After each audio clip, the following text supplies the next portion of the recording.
Bonjour, bonjour à tous. Nous sommes sur Biprod. Nous avons décidé ce mois-ci de faire une émission Regard sur le cancer. Aujourd'hui, nous allons recevoir Denise Larsolo de la Martinique qui nous rendra témoignage de sa rémission. Bonjour Denise. Bonjour. Alors, comment ça va? Avec la grâce de Dieu, ça va. Ça va. Oui, oui, Alors, avec toi, on parlera de pas mal de sujets, le contexte général avant le cancer, le oui, jour où tout a basculé, les mhm, différentes phases de gestion de la maladie oui, et aussi quelles sont les ressources qui t'ont permis de te battre contre la maladie. Et tu oui. nous parleras aujourd'hui de comment ça se passe, que tu évolues aujourd'hui dans ton quotidien. Et on te demandera de nous donner une petite parole d'encouragement ou un petit témoignage pour ceux qui sont touchés par le cancer. Alors, on Ah, va commencer. Quelle a été ta vie avant ton contexte, le contexte général avant le cancer, avant le cancer? ok, donc avant, en tant que chrétienne, on se dit, bon, on mène, enfin, c'est mon ressenti, hein, voilà comment Oui. est-ce que moi, je l'ai vécu.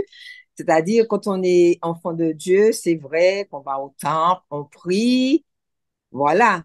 Pour nous, tout va bien, il n'y a pas de problème. Et puis, Mhm. un jour, voilà quoi, tout s'arrête.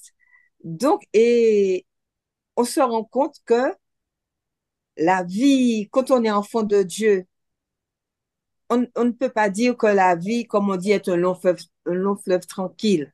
Il Mhm. faut qu'on ait des épreuves, Oui. parce qu'à travers ces épreuves-là, enfin moi, à travers l'épreuve là que j'ai eue, eh ben, ma relation avec Dieu, ça, voilà, a pris un autre niveau. Mhm. Voilà.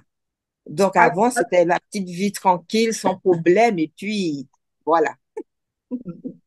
alors, le jour où tout a basculé, raconte-nous comment tu as appris la nouvelle, quel a été un petit peu ton état d'esprit. Eh bien, donc, chaque année, je reçois le, de la MREF pour aller faire la mammographie. Chaque année, tous les 2 ans. J'ai Oui. toujours fait et c'était toujours bien. Et puis, en janvier 2020, donc, je reçois, comme d'habitude, ma convocation. Donc, je prends rendez-vous pour aller faire ma mammographie, comme Mhm. d'habitude. Oui. Et là, le médecin, il me dit, Madame Lansolo, bon, il y a un petit quelque chose, voilà, c'est pas méchant. On fait une biopsie pour avoir, on fait une échographie avant. Quand elle a fait Mhm. l'échographie, elle m'a dit effectivement, ça mesure 2 millimètres. Oui. Donc, elle m'a dit qu'on va faire la biopsie. Donc, en février 2020, je fais ma biopsie et j'envoie dans le laboratoire pour qu'ils puissent analyser pour voir si c'est une cellule cancéreuse ou pas. Et ce qui s'est passé, c'est que moi, j'ai reçu les résultats de la biopsie chez moi, que normalement, ils auraient dû envoyer pour mon médecin traitant. Mhm. Donc, moi, je reçois les résultats de la biopsie chez moi. Donc, comme tout le monde, j'ouvre, je regarde, je lis ce qui a marqué dessus, mais c'est vrai qu'on ne comprend pas trop, voilà, le jargon médical et tout ça. Mais il y a une chose qui a retenu mon attention, c'est-à-dire, et c'était marqué en gras, en conclusion, triple négatif. Donc, j'ai dit merci Seigneur, nos problèmes, c'est négatif. Donc, je ne me casse pas la tête, je suis tranquille. Bon, après, on est tombé dans le confinement avec le Covid et tout ce qu'il y a eu. Donc, ce qui fait que je ne suis pas allée voir mon médecin traitant pour lui emmener les résultats. Donc, je suis restée avec ça. Je me sens bien. J'ai pas de douleur. Nickel. Et puis, en octobre 2021, le samedi, oui, je suis là devant la télé et va savoir pourquoi je fais Ouais. comme ça, Contact. brusquement. Ouais, Et ouais. là, je sens que j'ai une boule. J'ai dit, aïe, mais c'est quoi ça? Et elle était bien visible, mais la boule, je touche et tout. J'ai dit, mais Seigneur, j'ai une boule, ça veut dire quoi? Et je me sens bien. Je n'ai de 2020 jusqu'à octobre 2021 aucune douleur, rien, je me sens bien. Mhm. Alors, donc, comme c'était le samedi, donc le lundi, je vais voir mon médecin traitant et je lui porte les résultats là. Donc, il me dit effectivement qu'il y a une boule et il me dit, mais vous avez déjà même des ganglions sous le bras. Je dis, ah bon? Mhm. Alors, on refait la mammographie. Et comme on est en octobre rose, que c'est 2000. en octobre 2021, pour avoir un rendez-vous pour faire la mammographie, je suis allée là où j'ai l'habitude de faire. La dame me dit, Madame Lorsolo, nous sommes vraiment désolés, mais le rendez-vous que je peux vous promettre, c'est fin novembre, alors que nous Mhm. sommes en octobre. Donc, Je lui dis, vous ne pouvez pas, même si j'attends une journée, c'est pas grave. Il m'a dit, Madame Lorsolo, nous sommes en octobre rose et il y a beaucoup de mammographies, beaucoup de rendez-vous et nous sommes remplis. Alors, elle me dit, mais je vais vous donner le numéro d'un médecin qui est en train de s'installer à Saint-Joseph. C'est une dame très gentille, elle va pouvoir s'occuper de vous. J'appelle tout de suite le médecin en question et je lui dis pour avoir rendez-vous pour faire la mammographie et elle me donne rendez-vous le 10 novembre. Alors, je mhm. me dis, bon, le 10 novembre, c'est déjà mieux que le 30. Donc, je dis, OK, je prends le rendez-vous pour le 10 novembre. Donc, et quand j'arrive chez moi, je ne suis pas tranquille. Je ne suis pas tranquille. Je dis, mais Seigneur, le 10 novembre, va savoir pourquoi. Mais enfin, moi, c'est vrai que moi, je parle à Dieu, je dis, mais Seigneur, le 10 novembre, je sens que c'est maintenant qu'il faut que je fasse la mammographie. Et le 10 novembre, je dis, mais Seigneur, le 10 novembre, c'est trop loin, Seigneur. Il faut que j'appelle le docteur pour lui dire quand est-ce qu'elle peut, même si j'attends la journée, c'est pas grave. Je dis, Mhm. Seigneur, je vais téléphoner au médecin et permet qu'elle puisse me Un recevoir le plus créneau. rapidement, voilà, un Mhm. créneau le plus rapidement possible. Et effectivement, je me réveille le lendemain, j'appelle le médecin. Je lui dis, docteur, voilà, c'est Madame Lorsolo, je vous ai appelé. Je lui dis, docteur, je lui explique tout ce qui se passe. Elle me dit, Madame Lorsolo, donc on était le mardi, donc venez me voir le mercredi matin. Je lui dis, elle me dit, emmenez tous vos résultats. Je dis, OK, donc Mhm. j'appelle le mercredi, c'est vrai qu'il n'y a pas de classe, les enfants sont Ouais. là. Alors, je dis, Rebecca, est-ce que tu peux m'emmener? Et c'est à Saint-Joseph, on habite Châteauboeuf. Est-ce que tu peux m'emmener tout de suite là, mercredi, pour aller voir le médecin? Elle m'a dit, OK. Donc, on a habillé les enfants, on part. J'arrive, j'attends un petit peu et elle me reçoit. Et quand elle me parle, je me dis, mais c'est bizarre. La voix du docteur, ça me parle, mais bon. Alors, elle me fait rentrer. Alors, elle me dit, je lui donne les résultats. Elle me dit, Mhm. mais Madame Lorsolo, mais c'est moi qui vous avais fait la biopsie en février 2020. Je dis, ah, c'est pourquoi? Parce que je disais que la voix. Je Ouais. dis, ah oui, elle me dit, mais oui, c'est moi, Adriana Predescu. En fait, c'est le nom du docteur. Mais Ouais. c'est moi qui vous avais diagnostiqué en 2020. Madame Lorsolo, qui est-ce qui vous a pris en charge? Qui s'occupe de vous? Personne. Personne. Elle me dit, comment ça, personne? Elle me dit, Madame Lorsolo, qui vous a pris en charge? Je dis, docteur, personne.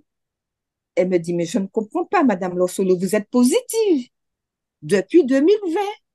Alors, c'est à moi maintenant là, je dis, donc ça prend du temps à faire son chemin Oh, à là. percuter, là, Alors, on dit, il y a un bug. oui, voilà. Ouais. Alors, je suis assise devant le médecin et je ne sais pas quoi lui dire. Alors, elle téléphone Mhm. à l'association Matité qui s'occupe d'Octobre Rose. Je ne sais pas qui elle a eu au bout du fil. Et alors, je l'entends qui dit, mais comment se fait-il que jeune patiente qui est positive, je lui ai fait la biopsie en février 2020. La patiente vient me voir aujourd'hui et comment se fait-il que personne ne l'a pris en charge? Elle comprend pas, donc elle s'est un petit peu énervée. Comment se Mais fait-il que... du coup, les résultats n'ont pas été transmis à ton médecin Non, traitant. Donc, voilà, c'est ça, ça- et c'est là qu'il y a eu l'erreur. Parce que j'ai reçu les résultats chez moi alors qu'ils auraient dû envoyer Ben pour le oui, médecin traitant. Donc, l'erreur vient de là. Et ouais. comme moi, j'ai vu triple négatif, je me suis dit, bon, ben, il n'y a pas de problème, je ne me casse pas la tête. Pour moi, je suis Mm. négative, c'est OK. Mm. Et puis, elle me dit, Madame Lorsolo, donc elle me fait l'échographie. Elle me dit, Madame Lorsolo, vous savez quoi? En 2020, ça mesurait 2 millimètres et là, vous êtes à 2 centimètres de diamètre. D'accord. Elle me dit, vous vous rendez compte, Madame Lorsolo? Alors, je dis, mais vous avez une tumeur, vous êtes depuis là. Je dis, mais docteur, j'ai reçu les résultats et comme j'ai vu triple négatif, donc je ne me suis pas inquiétée. Elle m'a dit, Madame Lorsolo, c'est une tumeur maligne. Vous n'avez pas de douleur, vous ne sentez rien, mais ça fait son petit bonhomme de chemin à l'intérieur. Et effectivement, de 2 millimètres, on est passé à 2 centimètres. Ah Elle me oui. dit, Ça a Madame évolué. Lorsolo, oui, ça a évolué sans que moi je me rende compte. Mhm. Elle me dit, Madame Lorsolo, elle a téléphoné à mon médecin traitant pour lui dire s'il peut me recevoir en urgence le mercredi après-midi. Et puis Mhm. elle m'a dit, Madame Lorsolo, je vous donne mon numéro de portable personnel. Madame Lorsolo, appelez-moi. Tenez-moi au courant. Appelez-moi. Quel que soit ce qu'il y a, vous venez me voir, mais appelez-moi. Je dis, d'accord. Donc moi, je repars. Pour moi, je ne réalise pas encore. On part un Voilà peu ce qui vient de se rassuré. passer. Voilà. Voilà, je ne réalise pas. Et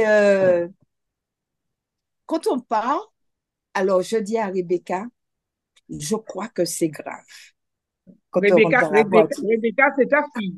Oui, Becalino, si on veut dire. Voilà. Voilà, voilà, c'est Alors ta je fille. lui dis, Rebecca, je crois que c'est grave. Elle me dit, Mamonette, ne t'inquiète pas. On est là. On va prier, on va s'occuper, on va gérer. Et on part. On sort de Saint-Joseph. Et je sais pas, bon, si vous connaissez pas, quand on arrive au niveau du collège de la MENA, on fait presque pour arriver à la maison, on est en train de parler dans la voiture. Je lui dis, mais Rebecca, mais comment on va faire avec Navine? Parce que Navine, c'est son dernier. Oui, Elle a cherché une place pour pouvoir le mettre à la crèche. Il oui. devait rentrer à la crèche en septembre. On n'a pas Alors, trouvé. pour un peu resituer le contexte, Oui, alors, tu as quel âge? moi, j'ai 63 ans. Alors, Rebecca, c'est ta Donc, fille, et Nabil, oui, c'est mon c'est ton petit-fils. petit, c'est ton Oui, c'est petit-fils. D'accord. le fils de Rebecca. Voilà, Voilà. c'est pour pouvoir bien Oui, oui, voilà. Donc, et configurer comme, un petit peu, oui, voilà. Bien situé, voilà. bien situer le contexte. Voilà. Et comme elle n'avait pas trouvé de place pour lui à la crèche, donc j'ai dit à Mhm. Rebecca, je vais garder Navine, c'est pas grave. Donc, il était avec moi puisqu'elle était en formation pour la langue des signes. Donc, je lui dis, bon, Navine, je vais le garder, je suis là, je travaille pas, il n'y a pas de problème. Et quand j'arrive là, je dis, mais Rebecca, mais comment on va faire? Parce que je pense que je sais pas ce qui m'attend. Je lui dis, je pense que j'aurai peut-être des examens à faire, j'aurai des trucs à faire, mais comment on va faire avec Navine? Mhm. Je vous dis, enfin, je vous dis ça, c'est vrai, ça me donne la chair de poule. Quand je dis à Rebecca, comment on va faire avec Navine? Son téléphone sonne, elle met sur haut-parleur dans la voiture. Alors, elle dit allô, et on entend, oui, bonjour Madame Davis, ici c'est la mairie de Fort-de-France. Alors Rebecca dit oui, d'accord. Madame Davis, est-ce que vous avez trouvé une place en crèche pour votre fils Navin? Alors Rebecca lui dit non, je n'ai pas trouvé de place, c'est ma mère qui le garde. Et je vous dis, on entend dans la voiture. Madame Davis, nous avons trouvé une place pour votre fils Navin à la crèche, crescendo de la rue de la Tadli, pas très loin de chez nous. On a déjà transmis le dossier à la directrice de la crèche. Elle va vous appeler pour pouvoir faire l'inscription de Navin. Dieu nous dit de ne pas nous inquiéter de quoi que ce soit, ne vous inquiétez de rien. Voilà. Et je vous dis, quand on a vu ça, Rebecca et moi, on s'est regardé et puis je vous dis, on a éclaté de rire dans la voiture. Et je dis, mais Seigneur, non, mais Seigneur, tu es trop merveilleux. Amen. C'est trop merveilleux. Et il y a un petit truc qui me revient, c'est que avant de partir le mercredi pour aller voir le médecin, je prends mon téléphone juste pour regarder les petits messages qu'on reçoit comme ça. Et j'ai une amie à moi, elle s'appelle Marie-France. Et Elle m'a envoyé un message. J'ai lu le message, mais sur le coup, ça ne m'a pas parlé. Donc, le message me disait, ce matin, respire, rejette le doute, la peur, l'anxiété. Respire le calme, la foi, la joie et la paix. Tu n'as pas encore l'essentiel, tu n'es pas encore là où tu rêves d'être, mais tu y arriveras. Respire et laisse Dieu prendre le contrôle. Il sait tout, il peut tout et son temps est parfait. Donc, j'ai reçu ça, mais j'ai lu, mais ça ne m'a pas. Et je vous dis, lorsqu'on était dans la voiture et qu'on a vu ça, j'ai repensé au message, j'ai repris Mhm. mon téléphone et j'ai lu à nouveau le message. Et Et là, suite à ce message, alors quelles sont les différentes phases de gestion de la maladie? oui, voilà. Donc, à ce Oui. moment-là, moi, je vous dis, j'ai su que tout allait bien se passer pour moi. Mhm. Là, j'ai eu la conviction et j'ai dit que il fallait pas que je m'inquiète. Fallait pas Mhm. que je dis, mais Seigneur, pourquoi moi? Pourquoi ça me tombe dessus? Non. J'ai dit, Seigneur, je te remercie. Je sais que tu as déjà tout prévu, tout planifié et j'étais en paix. Et je savais que ça allait bien se passer, que le Seigneur avait mis sa paix. Et je vous dis franchement, Oui. il a tout géré pour moi. Et je me suis rendu compte au fur et à mesure que j'avançais, parce qu'il y avait pas mal de radios, enfin, pas mal d'examens médicaux à faire. Et Parfait. quand je suis allée voir mon gynécologue, et c'est là que le gynécologue me dit, mais Madame Lansolo, vous savez que vous avez le cancer du sein. Et c'est là que le mot cancer, voilà, fait son Wow. entrée.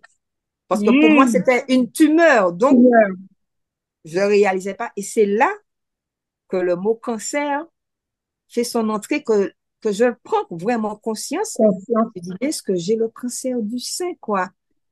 Et là, je vous dis, bon, On se sent voilà quoi. déstabilisé. Oui, Et lorsque vous voilà. êtes allé chez votre gynécologue, est-ce que vous étiez seule, Non, j'étais avec mon mari. Ah non, là, mon mari m'a toujours accompagnée? accompagnée. Oui, Mhm. ah oui. Mhm. Quand j'ai annoncé ça aux enfants, Oui. donc ils m'ont dit, mais on est là avec toi.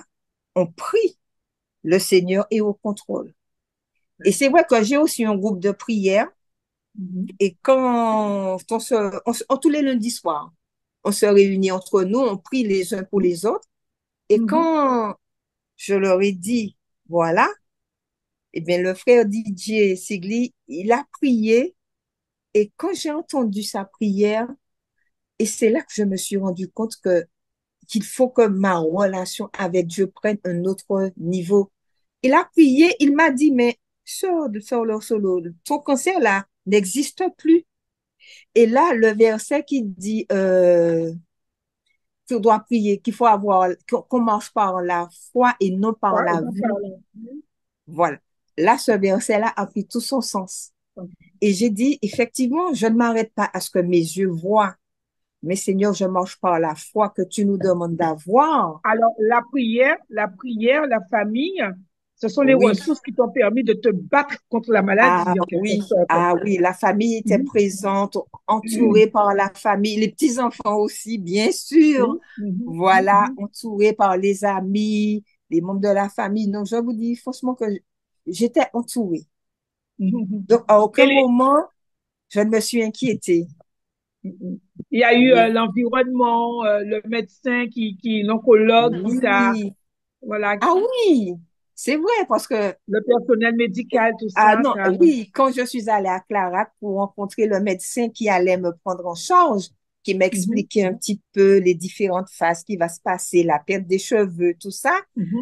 Alors, il y a une infirmière qui m'a dit, Madame Lansolo, je vous conseille de vous couper les cheveux maintenant, parce que Mhm.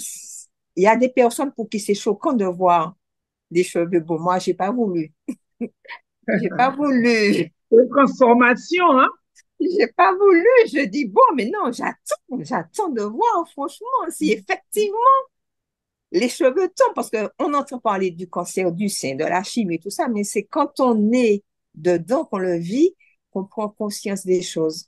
Mhm. Donc, j'ai dit, non, coupe pas, j'attends de voir si effectivement, si effectivement les cheveux vont tomber, tout ça. Donc, on m'a expliqué les effets de la chimio. C'est vrai que la Les effets chimio, indésirables de la chimio, voilà, hein. de la Mhm. chimio, mais je peux vous dire, que j'ai eu ma première chimio le 21 décembre 2021. Non, oui, Mhm. le 21 décembre 2021, j'ai eu ma première chimio. Ça a été, je ne savais pas à quoi m'attendre. Donc, j'ai Ouais, découvert qu'on a eu la pose du cathéter. du Du cat- cathéter. Mhm. Voilà, il y a eu la pose du cathéter, il y a eu tout ça. Et j'ai vu comment ça se passait. J'ai dit, OK, d'accord. Et le personnel médical, franchement, est aux petits soins. Enfin, moi, j'ai bien vécu cette expérience-là et je les ai remerciés. Franchement, ils sont aux petits soins. Ils font tout pour qu'on se sente bien, puisque déjà, on traverse déjà cette épreuve-là. Donc, le personnel, franchement, le pôle médical de Clarac, je leur tire mon chapeau. Les infirmières, les médecins, ils sont attentionnés. Voilà. Et moi, je ne savais même pas qu'il y avait collation pendant la chimio. Je dis, on peut manger pendant qu'on fait la chimio? Il me dit, Oui. oui, bien sûr. Donc, j'avais une petite collation servie. En termes de féminité, où est-ce que tu as été plus touchée? C'est vrai qu'il y a eu la perte des cheveux, mais au niveau de ton époux, au niveau de la famille, comment tu as ressenti le regard? C'est-à-dire, c'est-à-dire que moi, j'ai dit à mon gynécologue, quand je suis allée le voir, je lui ai dit, mais docteur, si jamais il faut faire l'ablation du sein, Oui, oui, donc moi, j'étais déjà prête. Je lui ai dit, pour moi, il n'y aurait pas eu de problème. S'il faut le faire, il m'a mhm, dit non, parce que ça a été pris à temps. Donc, on mhm, n'aura pas besoin de faire l'ablation du sein. Il m'a dit non. Et puis, c'est mhm. là qu'il m'a dit que je lui ai demandé, est-ce qu'il y a une différence? Parce qu'il m'a demandé si je voulais partir en métropole pour les soins. Alors, je lui ai dit, mais est-ce qu'il y a une différence entre la métropole et La Clarac? Martinique. Il m'a dit non. Franchement, ils sont très bons, le pôle cancérologique de Clarac. Ils sont très bons. Je dis, eh ben non. Je D'accord. dis, en plus, si je pars, je serai toute seule là-bas. Je vais pas la famille, tout ça. Donc, je lui ai dit non, que je reste ici. Voilà. Donc, ce qui fait qu'on n'a pas eu à m'enlever le sein. Mais j'ai quand même eu une intervention chirurgicale pour pouvoir enlever les ganglions. Donc, D'accord. j'ai eu l'intervention le 1er juin 2022. Mhm. Voilà, j'ai eu une intervention. Donc, ça s'est bien passé. Voilà, pour enlever les ganglions. Et pour la féminité, je vous dis non, pour moi, ça, comme on n'a pas eu à enlever le sein, donc je n'ai pas vraiment vécu, voilà, le pouvoir, commencer, tout ça. Donc, pour moi, bon, ça, ça a été, je ne me suis pas sentie différente, non, Ni non, diminuer. T'as pas ni senti, diminuée, voilà, surtout, voilà, voilà, je voilà, cherchais le mot, ni voilà. diminuée, oui, voilà quoi. Mais c'est vrai que quand on perd les cheveux, ça fait quand même quelque chose. Voilà, j'allais poser la question. Alors, est-ce qu'il y a eu recours à une prothèse capillaire? Comment ça s'est passé? Si, ça dit que, vous savez, quand par exemple, les cheveux ont commencé à tomber après la troisième chimio, D'accord. voilà. Et quand, par exemple, tu vois, tu passes tes chemins comme ça dans ta Oui. tête et que tu vois que tu as les cheveux, voilà, dans la main, ou bien quand, par exemple, Rebecca me coiffe, tu vois, tu as une boule de cheveux sur la table, Mhm. ça fait quand même quelque chose, hein. Ah Ouais, oui, je me dis, ouais, mon ouais. Dieu. Et j'avais un petit peu, pas peur, hein, de raser complètement, mais j'étais obligée Mhm. parce que quand j'ai vu que j'avais déjà perdu plus de la moitié des cheveux, ça valait Mhm. pas le coup de laisser. D'accord. Donc, j'ai pris la décision. J'ai dit, enfin, il faut que je le fasse. Ouais. Voilà, je vais le faire pour pouvoir raser, enlever tout. Et puis après, quand je me suis regardée, j'ai dit, OK, d'accord. Il y a eu un choc ou bien ça a été, Oui, oui, on on s'est va dit, il y a dire une ça. nouvelle Denise, j'aurais jamais osé couper mes cheveux, mais Alors là, maintenant, eh ben non, c'est pas si mal, hein, parce qu'il y en a qui se découvrent aussi comme ça. voilà. Non, c'est vrai que, franchement, c'est quelque chose que je n'aurais pas fait. Ah ouais? Voilà. Donc, j'avais quand même une bonne longueur, tout ça. Oui. Et puis, quand je me suis vue après dans le miroir, j'ai dit, waouh, ok, Seigneur, d'accord. C'est autre chose là, maintenant là, mais je ne sortais pas. Et Ah, j'ai reçu, ah non, je sortais pas si j'avais, et vous savez, j'ai reçu les boîtes là que ma tétée donne. Et oui, dans une boîte, il y avait un foulard dedans. Et d'accord. bien, c'était mon foulard. Voilà, je ne sortais pas Ah oui, il y a eu quand sans même mon le foulard. regard, hein, il y a une forme de souffrance Oui, du regard, hein. voilà. Ah oui, Ah ça, oui, ah voilà, oui. je mettais mon Mhm, foulard. mhm, Et puis, mhm. effectivement, j'ai fait j'ai fait faire une perruque pour moi. Donc, la perruquière, elle est D'accord, venue à la maison, prendre les dimensions. oui, Et puis, pour pouvoir faire sur mesure pour moi, c'est vrai que j'ai fait d'accord, ça. Pour d'accord. sortir, pour aller au culte, je mettais ma perruque. Mais après, finalement, j'aimais bien mon foulard. Ah, on a préféré le foulard à Oui, la perruque. voilà, exactement. J'aimais bien. Ah ouais, je sortais pas sans mon foulard. J'aimais bien mon foulard. Par là, après, je mettais. Jusqu'à ce que Et, les cheveux commencent à repousser, je mettais mon foulard. voilà. Alors, et maintenant, comment ça se passe maintenant? Comment on peut, là, c'est la période de rémission. Alors, la rémission, c'est Oui. depuis quand? Eh bien, la rémission, c'est-à-dire une fois par an, donc je dois faire Oui, la mammographie et j'ai d'accord. un rendez-vous à Clarac. Donc là, Mhm, ma prochaine mammographie que je dois faire, c'est en mars 2025. Donc, je d'accord. vais refaire la mammographie et ensuite, Mhm, j'ai un rendez-vous à Clarac. mhm. Voilà, pour voir le médecin, savoir comment ça se passe, voilà. Le seul, enfin, je vais dire, c'est pas un souci, problème, c'est-à-dire que le bras, comme Oui, c'est ah, le sein gauche, donc d'accord. le bras, il a tendance à enfler. C'est vrai que quand, par exemple, je le sollicite un petit peu trop. Voilà. Ah, bien. Voilà. Donc, il devient lourd et c'est engourdi et ça enfle. Qu'on m'avait prescrit pas mal de séances de kiné, Oui, c'est mhm. vrai. Voilà. Donc, De j'ai fait, rééducation aussi pour pouvoir éduquer le bras aussi. oui, c'est-à-dire que j'ai fait un mois l'année dernière, en novembre Mhm, de l'année dernière, j'ai fait un mois à l'hôpital du Carbet. mhm, C'est-à-dire que c'est un centre, voilà, de rééducation. Parce que le mhm, bras était vraiment enflé, il était vraiment douloureux. Donc, quand mhm. je suis allée voir mon médecin, le gynécologue, donc il m'a dit qu'il va m'envoyer faire 4 semaines au Carbet. Alors, j'étais pas trop pour, hein. Je dis au Carbet, jusqu'au Carbet. Il me dit, Ah oui, ouais. mais c'est là que se trouve le centre de rééducation pour ça. Vous serez pris Mhm. en main et tout. Et bien, finalement, j'ai pas regretté, c'était bien. J'ai fait 4 semaines où j'ai pu vraiment me détendre, me reposer. J'avais la balnéothérapie, j'avais la kiné tous les jours, je voyais l'ergothérapeute et puis on est pris en main. Donc franchement, ça a été bénéfique.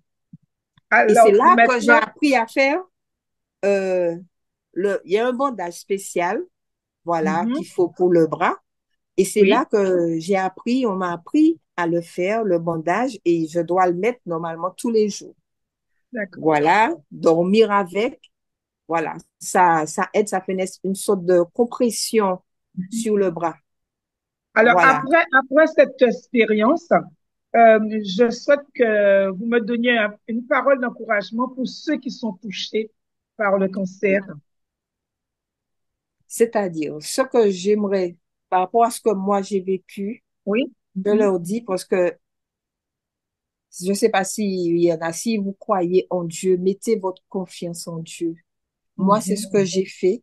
Je oui. lui ai fait confiance. Enfin, jusqu'à maintenant, je l'ai toujours fait confiance.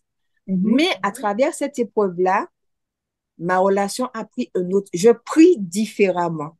Je vous dis mhm. franchement, quand je m'entends prier, c'est pas comme ça que je priais avant. Avant, je priais. Mais là, quand je prie, c'est autrement. Il y a plus d'empathie. Voilà. Oui, Ah, exactement.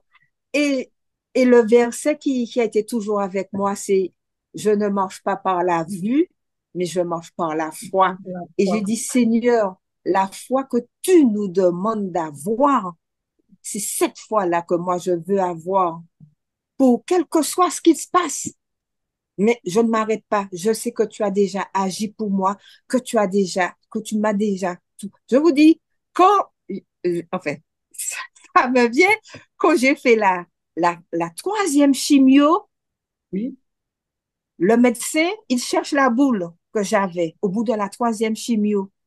Il oui. me dit, Madame Lorsolo, mais c'est bizarre. Voilà, la boule n'est pas là. Alors, je ne lui dis rien. Il me dit, vous priez beaucoup. Et je lui ai dit, mais docteur, quand on est enfant de Dieu, on prie.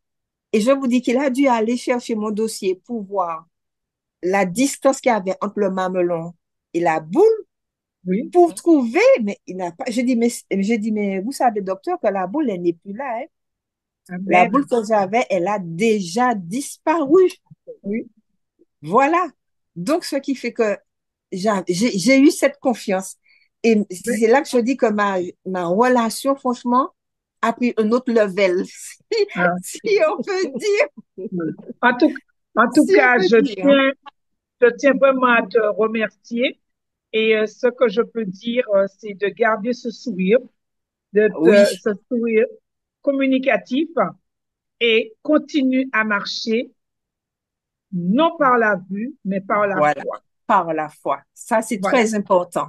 Voilà. voilà. Alors, Et alors, puis, je voulais juste dire, Éphésiens oui, 41:10, c'est un très beau oui, verset qui dit, ne crains rien car je suis avec toi. Ne promène pas des regards inquiets car je suis ton Dieu. Je te fortifie, je viens à ton secours et je te soutiens de ma droite triomphante. Ésaïe 41, verset 10. Ça, c'est un voilà. très bon verset. Voilà. Voilà. Alors, on va se laisser sur ce beau verset. Je ne Oui, rajoute rien en te souhaitant une excellente journée et à une voilà. autre émission pour nous parler de la guérison. Non la rémission, mais la Oui, guérison. Voilà. OK. Excellente Amen. journée et à très Amen. bientôt. Allez, sois béni. Et merci beaucoup. Voilà.